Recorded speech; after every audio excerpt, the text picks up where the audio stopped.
Cuando era más joven y volvía a casa, siempre jugaba a lo mismo al llegar a mi edificio de apartamentos. Si oía venir a un vecino, corría hacia el ascensor para no tener que saludar y subir. Imaginaba que me perseguía un monstruo y me quedaba tan atrapada en el juego que el corazón me daba un vuelco. A lo mejor la gente pensaba que era una maleducada, pero a mí me hacía reír. Ya soy adulta y hace poco me mudé a un edificio antiguo sin ascensor. Al vivir en el 7º piso y encontrar la subida un poco larga, he puesto al día mi juego. En cuanto oigo otros pasos detrás de mí, en el patio del edificio, corro para evitar que me atrape el monstruo. A veces son pesados y apresurados, otras veces ligeros y casi silenciosos, pero la emoción es siempre la misma. En cada planta, miro furtivamente hacia atrás para comprobar si el monstruo sigue pisándome los talones. Mi corazón se acelera y una mirada aparece en mi rostro mientras subo apresuradamente las escaleras. Aparte de mi lado infantil, soy perfectamente normal con otros humanos y no me imagino que son hombres lobo o vampiros cuando hablo con ellos. Bueno, solo cuando me molestan. El otro día, mientras esperaba a alguien abajo, en el patio del edificio, la vi pasar por primera vez. Alta, bastante guapa y vestida de forma sencilla pero elegante, pasó a mi lado sin decir una palabra, dejando en el aire un perfume absolutamente nauseabundo, como si a un olor a flores se le hubiera añadido otro olor, el de las aguas residuales que a veces se huelen en la ciudad después de la lluvia, pero mucho más fuerte. Me la encontré varias veces, cada vez en el patio. Salía a menudo del sótano del edificio, y siempre igual de maloliente. Ni siquiera sabía en qué piso vivía. A veces me preguntaba qué hacía en aquel sótano para salir con semejante hedor. Una vez, confiando en mi olfato, supe que era ella la que estaba a punto de subir las escaleras. Pero perdóname, tenía que alejarme del monstruo antes de que me alcanzara. Ese olor inconfundible era casi una señal de alarma. Un poco cotilla, acabé hablando del tema con una vecina y amiga, preguntándole dónde vivía exactamente aquella mujer y a qué se dedicaba. No dudé en referirme a ella por el pequeño apodo que le había puesto. Mi amiga Vivian me contestó que no sabía quién podía ser la apestosa, pero que, después de todo, no llevaba mucho tiempo viviendo aquí. Caso cerrado. Hasta que una noche, estando en el bar con Vivian, me pidió que le describiera de nuevo a la apestosa, física y olfativamente. Había vuelto a pensar en ella, y no estaba muy segura de cuál era el hilo de sus pensamientos, pero le recordó una extraña historia. Su hermano, que hacía unos años vivía en otra ciudad, le había hablado de una mujer parecida. Le había contado a Vivian que a veces se encontraba con una mujer que era muy guapa, pero que realmente no olía bien. El hermano de Vivian tenía un compañero de piso, Simon, que se reía de él porque pensaba que la mujer no existía. Nunca la había conocido y le parecía imposible. A Simon le resultaba especialmente extraña la situación, ya que siempre prestaba atención a todas las mujeres que entraban en su edificio.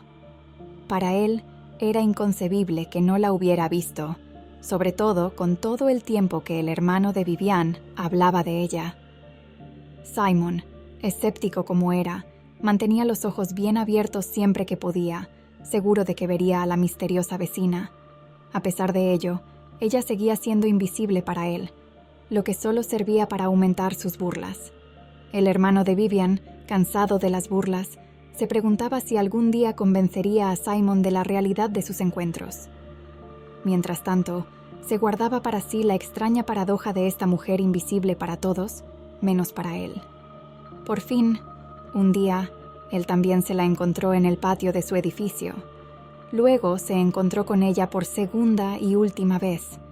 Simon volvía a casa tras una noche de copas, tambaleándose y luchando por mantener la cabeza despejada. Subía como podía las escaleras de su apartamento del 4º piso cuando oyó pasos detrás de él. Era la apestosa, aunque probablemente él no la llamaba así. Ignorando el olor, se detuvo y le dedicó una sonrisa encantadora. Entonces ella se abalanzó sobre él, demasiado rápido para que sus ojos o su cerebro hubieran procesado la información. Simon sintió, a pesar de la anestesia del alcohol, un dolor agudo en el muslo, y cuando posó los ojos en él, vio a la mujer desgarrándolo, sus dientes, antinaturalmente largos y afilados, azotando la carne, el músculo e incluso el hueso. No se estaba comiendo la pierna, sino haciendo jirones que giraban y aterrizaban con tímidos ruiditos en la escalera de madera. Justo cuando estaba a punto de atacar la otra pierna, Simon gritó con todas sus fuerzas. Un vecino se acercó corriendo presa del pánico. La escena había durado menos de 1 minuto. Cuando el vecino salió, la apestosa había desaparecido. Simon perdió el conocimiento y despertó en el hospital. Por supuesto, como siempre en este tipo de historias, no se pudo encontrar rastro alguno de su existencia. Aunque era innegable que algo horrible había ocurrido aquella noche, no había pruebas de que alguien fuera responsable del estado de Simon y de los restos de su pierna esparcidos por toda la escalera. Ni rastro de ADN ni de ninguna otra prueba. El hermano de Vivian había confirmado que había visto a la mujer en el edificio varias veces, pero seguía siendo escéptico de que ella le hubiera hecho eso a Simon. Estaba tan borracho. ¿Cómo podía confiar en ello? Además, el shock podía haber alterado sus recuerdos, y a pocos pasos se había descubierto un ring de peleas de perros, con muchas pobres bestias enfurecidas. No lo explicaba todo, ni la ausencia de baba canina encontrada en la escena de la tragedia, pero al menos era una explicación un poco más creíble. Este delirante enigma no había ayudado a Simon a seguir adelante, y había terminado por mudarse. Aunque ninguno de los dos volvió a ver a la apestosa, a Simon le inquietaba constantemente estar en aquel edificio, y estaba resentido con el hermano de Vivian por no creerle. Vivian me dijo que ni ella ni su hermano se atrevían a creer la versión de Simon. Apoyaban la idea de que había delirado de dolor, fuera cual fuese la causa del accidente. Le pregunté si creía que podía tratarse de la misma mujer, pero se rió y me dijo que no tuviera miedo. Le dije que no tenía miedo y que me encantaban las historias de terror, sobre todo si podía temer que fueran ciertas.